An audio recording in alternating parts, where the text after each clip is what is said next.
హైదరాబాద్ వారసత్వ కట్టడాలకు ప్రపంచ గుర్తింపు ఉంది. ముఖ్యంగా కుతుబ్ షాహీలు, నిజాములకు చెందిన కట్టడాలు కళ్లకు ఆశ్చర్యాన్ని కలిగిస్తాయి. అందులోనూ 6వ నిజాం మీర్ మహబూబ్ అలీ ఖాన్, 7వ నిజాం మీర్ ఉస్మాన్ అలీ ఖాన్ కాలంలో భవన నిర్మాణాలు ఉచ్ఛదశలో ఉండేవి. ప్రస్తుతం ఈ భవనాల్లో కాలేజీలు, స్కూళ్లు, ప్రభుత్వ ఆఫీసులు, మ్యూజియంలుగా ఉండగా మరికొన్ని భవనాలు శిథిలావస్థకు చేరుకున్నాయి. వాటిలో కొన్ని ప్రముఖ హెరిటేజ్ మాన్యుమెంట్స్ ని చూద్దాం. 350 ఏళ్ల చరిత్ర కలిగిన ముష్క్ మహల్ ఇది. అత్తాపూర్లోని 6 ఎకరాల్లో గల 2 అంతస్తుల భవనం. ముష్క్ మహల్ అంటే సుగంధాలు వెదజల్లే భవనం అని అర్థం. ఇప్పుడు ఈ భవనం ఒక టాయిలెట్గా మారి కంపు కొడుతోంది.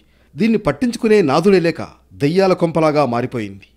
ఇంచుమించు చార్మినార్ ఆకృతిని పోలిన కుతుబ్ షాహీ మస్జిద్ది ఇదే పరిస్థితి. అబ్దుల్లా కుతుబ్ షాహీ కాలంలో ట్రావెలర్స్ నిమిత్తం కట్టించిన ఈ కట్టడం లైమ్ స్టోన్ నిర్మాణం.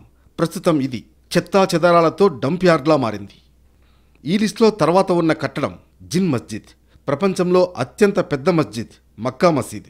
అయితే ఈ జిన్ మస్జిద్ ప్రపంచంలోనే అత్యంత చిన్న మస్జిద్. దీన్ని మీరాలం చెరువుకు సమీపంలోని చింతల్మెట్ వద్ద మీర్ మెహబూబ్ నిర్మించారు. ప్రపంచంలోనే అత్యంత చిన్నదైన ఈ కట్టడం కూడా నిర్లక్ష్యానికి గురైంది. నాంపల్లి సరాయ్. ఇది నాంపల్లి రైల్వే స్టేషన్ సమీపంలో ఉంటుంది. దీన్నే టిప్పుఖాన్ సరాయ్ అంటారు. ఈ సరాయిని ట్రావెలర్స్ నిమిత్తం నిర్మించారు. ఇప్పుడిది ట్యాక్సీ స్టాండ్లా మారిపోయింది. మలక్పేట్లోని మహబూబా మ్యాన్షన్ను అప్పటి 6వ నిజాం మీర్ మహబూబ్ అలీ ఖాన్ ముఘల్ మరియు యూరోపియన్ స్టైల్లో నిర్మించారు. ఇప్పుడు ఈ భవనం ఆకతాయాలకు అడ్డాగా మారిపోయింది.